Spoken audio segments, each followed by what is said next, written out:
할렐루야.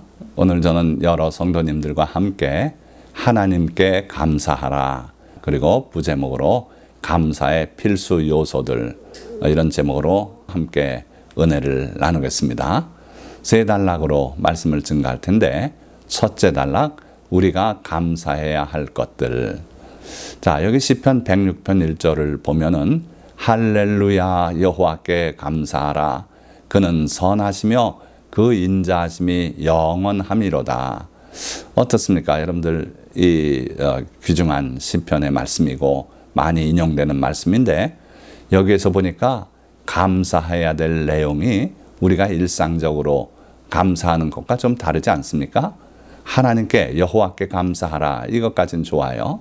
그런데 그 감사의 이유 또는 감사의 대상이 그는 선하시며 그 인자하심이 영원함이로다, 이렇게 말씀하고 있어요. 그러니까 하나님께 감사해야 되는 이유는 하나님께 받은 그 은혜보다 하나님 성품 그 자체, 선하시고 인자하시고 그 선하심과 인자하심이 변치 않고 영원히 계속되는 그런 하나님이심을 우리가 감사하라는 거죠. 자, 그래서 이걸 염두에 두시고, 그러나 우리가 실제 생활에서 하나님께 감사할 때는 우리가 받은 바 은혜를 중심으로 해서 감사하게 되지 않습니까? 그래서 이제 거기서 출발해서 참된 감사하는 어떤 요소가 필요한지, 이런 것들을 우리가 살펴보고 함께 은혜를 나누고자 합니다.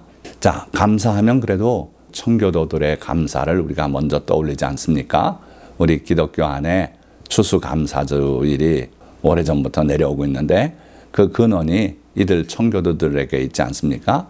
미국의 매사추세츠주 저 보스턴 인근을 가면 이런 신전 같은 건물이 있어요. 바닷가에. 거기에 돌이 하나 큰 게 내려다 보이는데, 저 밑으로 거기에 1620이 새겨져 있죠. 도대체 이게 뭔가? 바로 메이플라워호가 미국 대륙에 도착한 그 해를 이렇게 기념으로 해서 새겨두고 있어요. 자, 그들이 집단 촌락을 이루고 그러고 살아갔어요. 그 추운 겨울을 넘겼고 그 다음 해 수확을 하고 인디안들의 도움을 받아서 했지요. 그래서 그들을 초청해서 감사 행사를 벌린 것이 오늘날 기독교 안에 추수감사주일의 기원이 됐다고 볼 수 있는 거죠. 자, 거기서 찍은 사진인데요.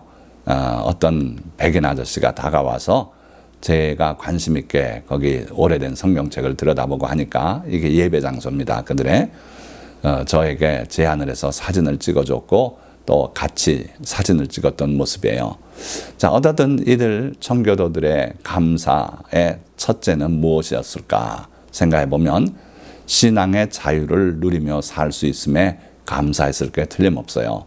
물론 긴 겨울을 잘 이겨낸 것도 감사했고, 또 주변에 친절한 인디안들을 만날 수 있게 한 것도 감사했고, 여러 가지 감사할 사연이 많았지만 뺄 수 없는 게 바로 이 사연이 아니었겠는가 생각이 되죠.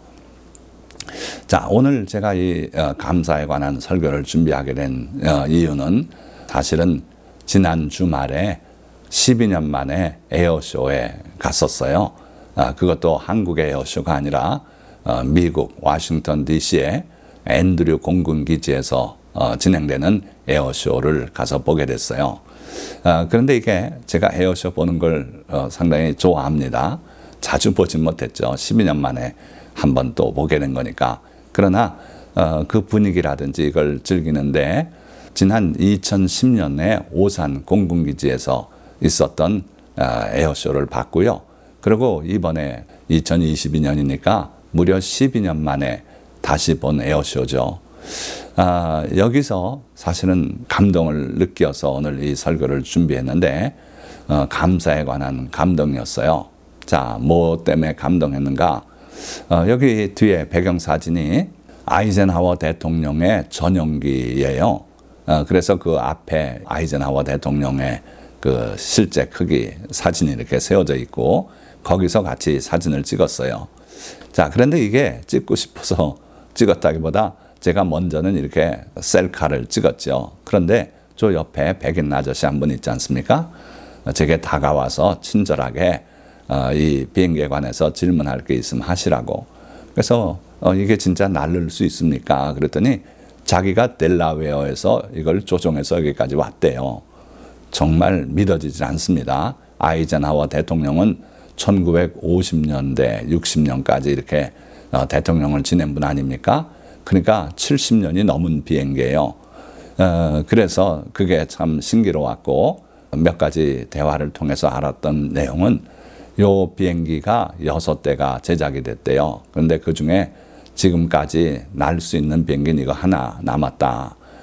그런데 안에를 다 들여다보고 하니까 아이고 저렇게 좁은 비행기를 타고 대통령이 다녔는가.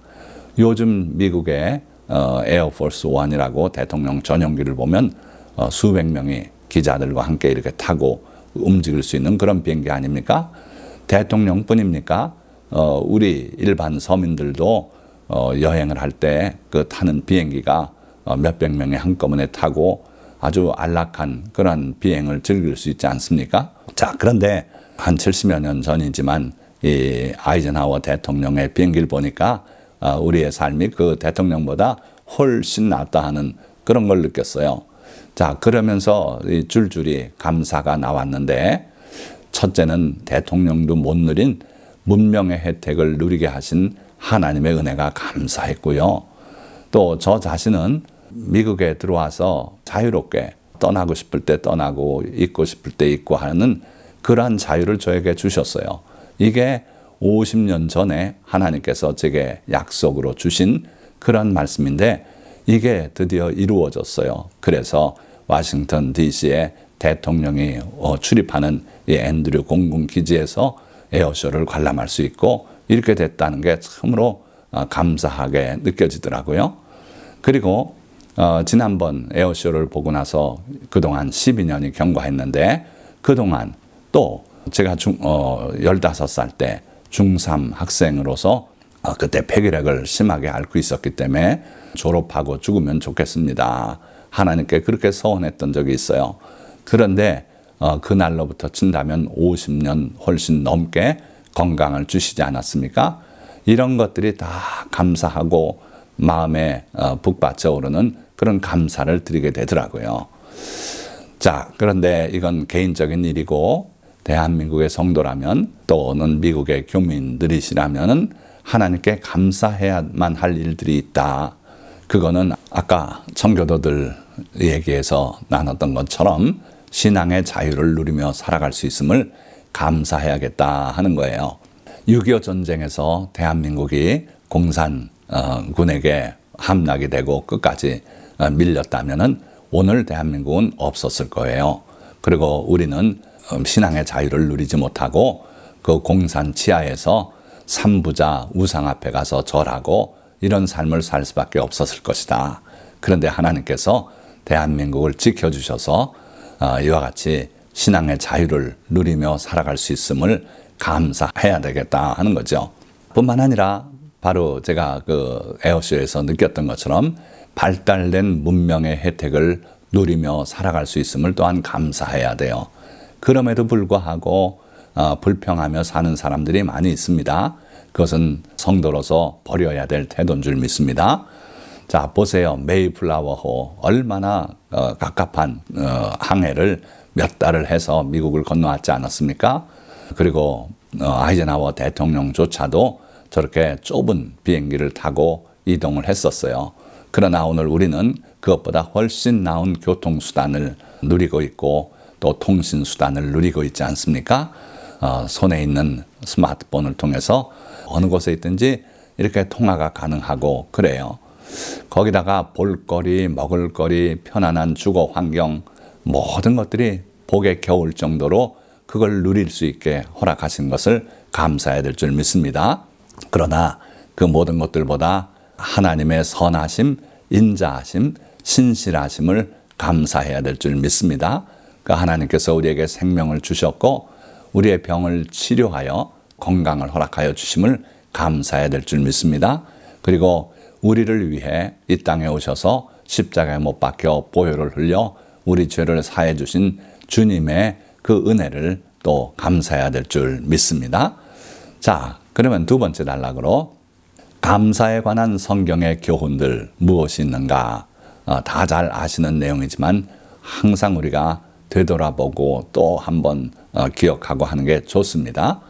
자, 여기 10명의 나병 환자의 그림이 있고요. 한 사람이 예수님 발 아래 엎드려서 감사하고 있는 모습이 있는데 이게 대표적인 감사의 예가 아닙니까? 그래서 누가복음 17장 11절에서 14절의 말씀을 보면 예수께서 예루살렘으로 가실 때에 한 마을에 들어가시니 나병 환자 10명이 예수를 만나 멀리 서서 소리를 높여 이르되 예수 선생님이여 우리를 불쌍히 여기소서 하거늘. 나병 환자가 10명이 몰려서 함께 생활하고 있던 그런 상황이었고 그 사람들이 예수님의 소문을 들어서 잘 알고 있던 터에 마침 그리로 지나가고 계셨어요. 그래서 감히 가까이 올 수는 없고 멀리 서서 소리를 높여서 외치는 수밖에 없었어요. 그래서 우리를 불쌍히 여기소서 하거늘 보시고 이르시되 예수님께서 그들을 무시하지 않으시고 보시고 말씀하셨어요. 가서 제사장들에게 너희 몸을 보이라 하셨더니 그들이 가다가 깨끗함을 받은지라. 할렐루야. 놀라운 일이 벌어진 거예요. 예수님께서 손을 얹고 간절히 기도하고 그렇게 해서 난 것이 아니고 가서 제사장들에게 너희 몸을 보이라. 이 말씀에 그들이 순종하고 가다가 깨끗함을 받았다는 거예요. 그러고 그 중에 1명, 2명 믿음이 특출한 사람만 고침받았냐? 아니고 10명이 다 동일한 은혜를 체험했어요. 자, 그런데 그 중에 단 한 사람이 예수님께 돌아와요. 그러니까 감사는 그 중에 한 사람이 드렸어요. 그래서 15절 말씀 보니까 그 중에 한 사람이 자기가 낳은 것을 보고 큰 소리로 하나님께 영광을 돌리며 돌아와 예수의 발 아래 엎드려 감사하니 이렇게 기록하고 있어요. 물론 예수님께서 나머지 9명도 다 낫지 아니하였느냐 아시니까 그렇게 말씀하시면서 그래도 이 한 사람에게 주님께서 또 축복을 선언하시죠. 내 믿음이 너를 구원하였다. 이렇게 선언하시고 평안히 가라고 말씀하셨어요. 자, 이 15절에서 16절의 말씀을 자세히 보시면은 첫째는 자기가 낳은 것을 봤다 그랬어요. 예수님의 그 말씀에 순종하고 가다 보니까 나아버렸어요. 그러니 감격해서 그것을 봤다 그랬어요. 그리고 둘째는 큰 소리로 하나님께 영광을 돌리며 감사에는요 반드시 마음의 감격이 있고 그리고 입술의 고백으로 이어지게 돼 있어요. 그게 정상적인 감사입니다. 마음에만 남아있다가 잊혀지는 그런 감사는요 태풍철에 바람에 떨어져서 쓸모없게 되는 그러한 선과실과 같아요. 그래서 여러분들은 꼭 기억하시고 마음에 감격이 있다면은 그걸 입술로 주님께 고백하는 기도를 통해서도 그렇고 그렇게 고백하는 여러분들이 되시기 바랍니다. 그리고 세 번째는 돌아와 예수의 발 아래 엎드려 감사하니 입술에까지 올라서 감사하는 고백을 하나님께 드렸다면 그걸로 끝나선 또 안 돼요. 그 다음에 행동이 필요한데 예를 들어 하나님께 서원하게 되면 그 서원을 갚으라는 거예요. 또 주님께 예물을 드리고자 하는 마음이 일어나면은 그 예물을 정성스럽게 드리라는 거예요. 물론 이 한 명의 나병 환자는 주님 앞에 드릴 예물 없이도 나왔어요. 그런 상황엔 그렇습니다. 그가 무슨 귀중한 예물을 가지고 있었겠습니까? 없었을 거예요.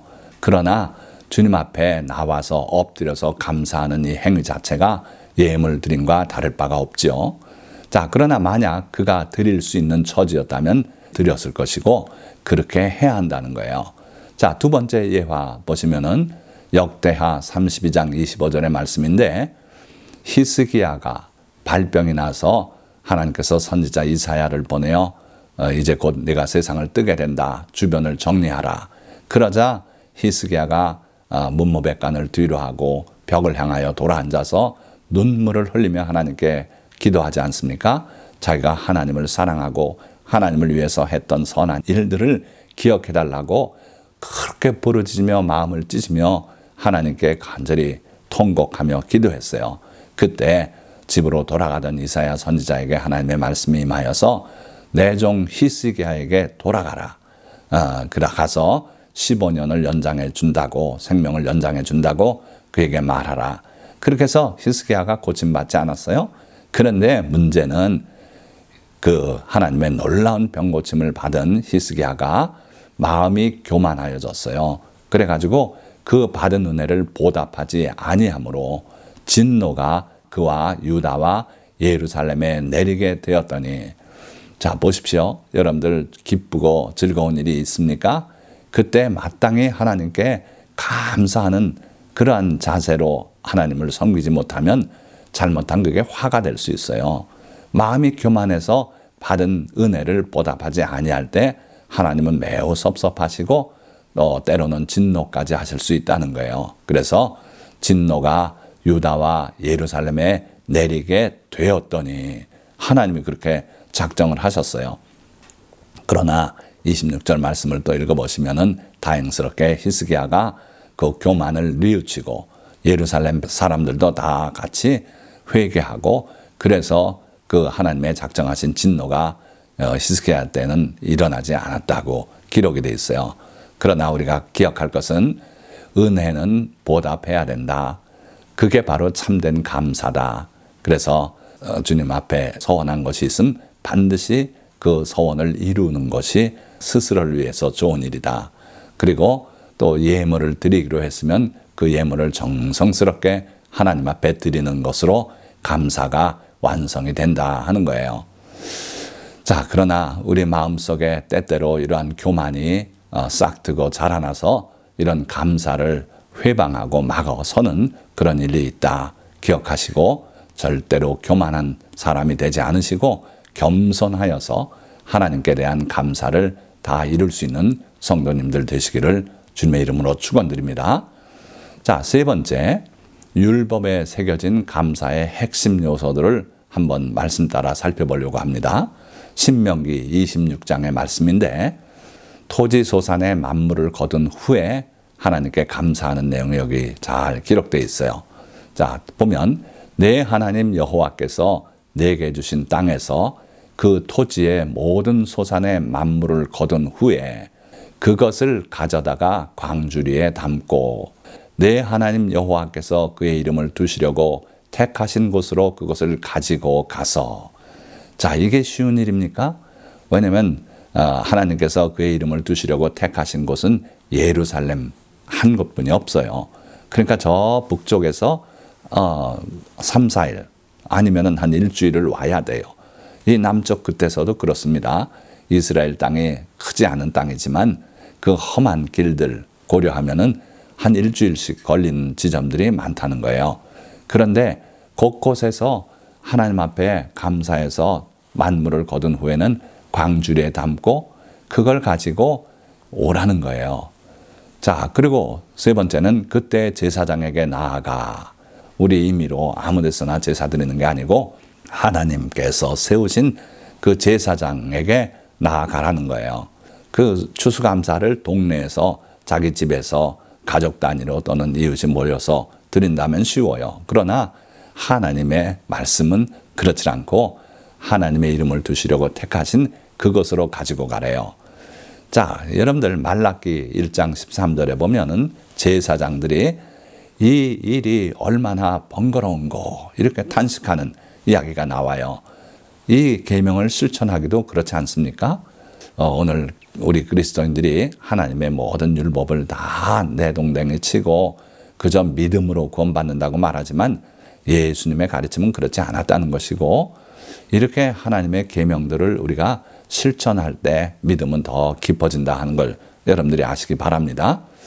자, 이어서 그에게 이르기를 내가 오늘 당신의 하나님 여호와께 아뢰나이다. 내가 여호와께서 우리에게 주시겠다고 우리 조상들에게 맹세하신 땅에 이르렀나이다 할 것이요, 제사장은 내 손에서 그 광주리를 받아서 내 하나님 여호와의 제단 앞에 놓을 것이며. 그러니까 그 제사장에게 간 이유는 제사장에게 가서 고백을 하기 위해서 간 거죠. 뭐라고 고백합니까? 보니까 내가 여호와께서 우리에게 주시겠다고 우리 조상들에게 맹세하신 땅에 이르렀나이다. 자, 맹세는 우리 조상에게 하셨어요.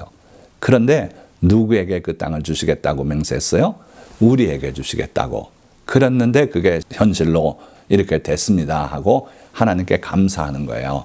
우리 하나님은요, 얼마나 신실하신지 저 개인의 체험은 50년 전에 약속하신 것을 오늘 이루시더라고요.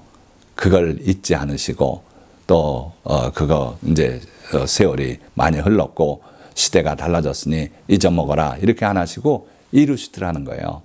이 말씀도 아브라함에게 약속하셨고 이삭에게 또 야곱에게 약속하신 그 약속을 400년이 훨씬 넘어서 이루셨어요.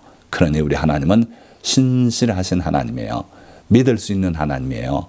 그래서 그 하나님, 조상들에게 맹세하신 땅에 지금 우리가 약속이 성취돼서 여기 왔습니다. 그리고 이게 그 농산물입니다 하고 하나님께 아뢰라는 거예요. 이게 감사예요. 감사로 제사를 드리는 자가 나를 영화롭게 한다고 하나님 말씀하셨는데 감사로 제사를 드린다는 게 바로 이런 거예요.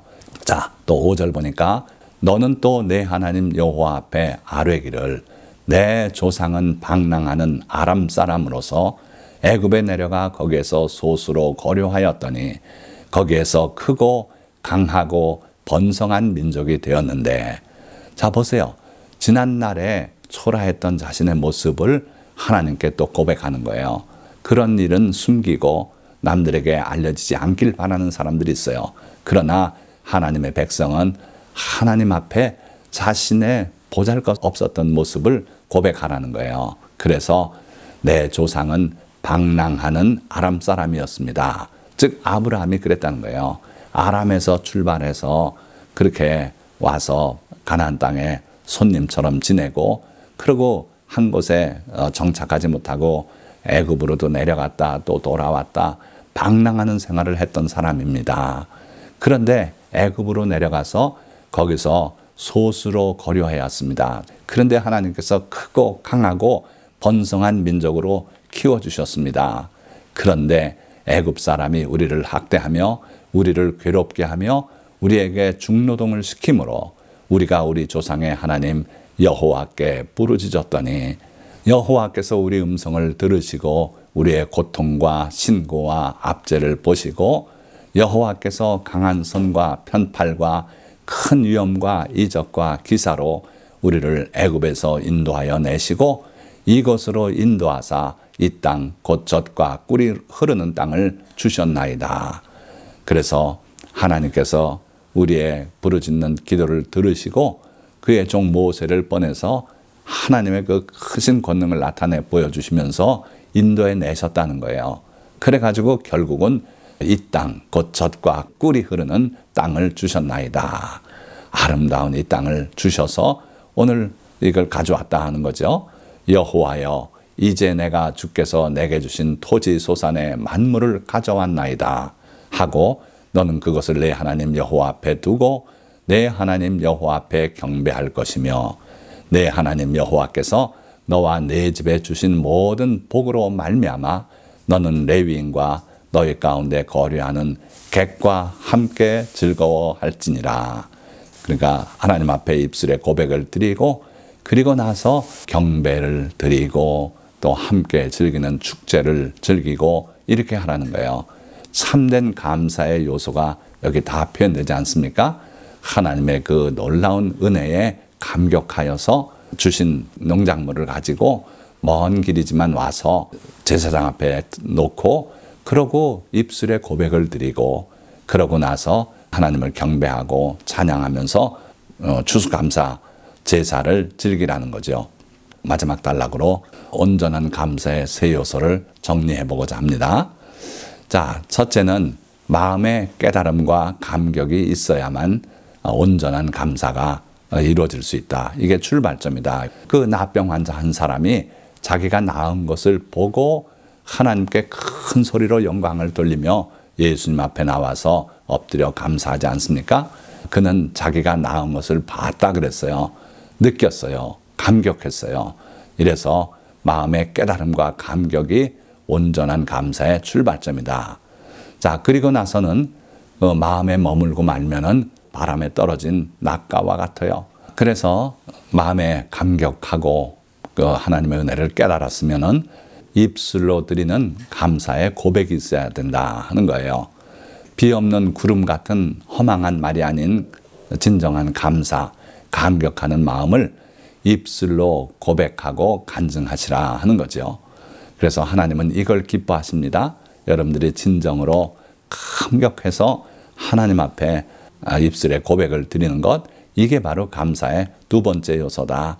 그리고 세 번째로 수고로운 행위를 감당하면서 정성 어린 예물로 하나님께 보답을 하라는 거예요. 그러니까 마음으로 감격하고 입술로 고백까지는 했는데 마지막 실제적인 행위 또 예물, 이게 없으면은 그 감사는 뭔가 구멍이 뚫린 그런 미완성의 감사가 될 수밖에 없다. 그래서 시편 50편 14절도 지존하신 이에게 내 서원을 갚으며 감사로 제사를 드리라고 이렇게 말씀하고 있어요. 급할 때 하나님께 서원을 하고 이렇게 해주시면 이렇게 하겠다라고, 그리고 하나님의 응답을 받아서 일이 이루어졌을 때 그 서원을 반드시 갚으라는 거예요. 제가 폐결핵을 앓을 때 가족들은 찬양하는데 저는 누워 있어야 했어요. 그래서 하나님께 서원 올린 것이 고쳐주시면 제가 음성으로 하나님을 영광스럽게 하겠습니다. 그때 하나님께서 결국 고쳐주셨고 저는 성가대원이 되었어요. 주님께서 불러주신 은혜가 있어서 성가대원으로서 서원을 갚았어요. 그리고 또 나중에 약대 교수로 임명이 되는 과정에서 하나님께 또 서원을 올린 게 있어요. 하나님께서 저에게 이 직을 허락하여 주시면은 제가 또 봉사를 하겠습니다. 그래서 그게 이루어진 이후에 대전에서 서울을 오가면서, 그것도 혼자가 아니라 온 가족이 왔다 갔다 하면서 1년을 그렇게 봉사한 적이 있어요. 그러니까 우리가 하나님께 서원을 올리거나 했으면 반드시 이루는 게 그게 복받는 길이다. 기억하시기 바랍니다. 자, 그리고 찬양, 찬송, 감사의 예물 이런 것까지 다 주님 앞에 올려 드리는 여러분들이 되시기 바랍니다. 이렇게 온전한 감사에는 세 요소가 있다. 뭐가 있어요? 마음의 깨달음과 감격이 먼저 있어야 돼요. 둘째는 입술로 드리는 감사의 고백이 있어야 돼요. 그리고 셋째로는 보답해서 올리는 예물과 또 수고로운 행위들이 있을 때 여러분들의 감사는 온전한 감사가 된다 하는 거죠. 자, 이렇게 감사로 제사를 드리는 자가 나를 영화롭게 하나니 그의 행위를 옳게 하는 자에게 내가 하나님의 구원을 보이리라. 시편 50편 23절의 말씀이에요. 참된 온전한 감사를 드리면 지금 말씀드린 것처럼 세 가지 요소를 다 갖춰서 감사를 드리면 그것이 하나님을 참으로 영화롭게 하고, 그럴 때 하나님께서 기뻐서 행위를 옳게만 한다면, 하나님의 모든 계명대로 따라 살기만 한다면 하나님이 함께 하셔서 하나님의 구원을 우리에게 보여주시겠다 하는 약속이에요. 하나님의 구원이라는 것은 이게 특별한 의미가 있는 거예요. 사람이 할 수 있는 도움 그거 아니에요. 하나님만이 할 수 있는 놀라운 기적을 보여주시겠다. 홍해를 갈라서 건너게 하는 그러한 구원, 이것이 바로 하나님의 구원이에요. 또 광야에서 먹을 것이 없을 때 만나를 40년간 내려주시는 이것이 또 하나님의 구원이에요. 이와 같은 하나님의 구원을, 놀라운 구원을 체험하며 사시길 원하십니까?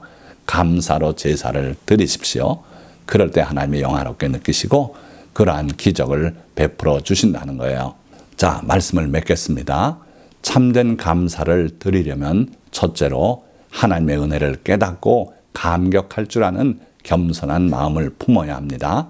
히스기야처럼 교만하면 참된 감사를 드릴 수 없기 때문입니다. 둘째로 마음에서 시작된 감사가 입술의 고백을 통해 주님의 귀에 들려지게 해야 합니다.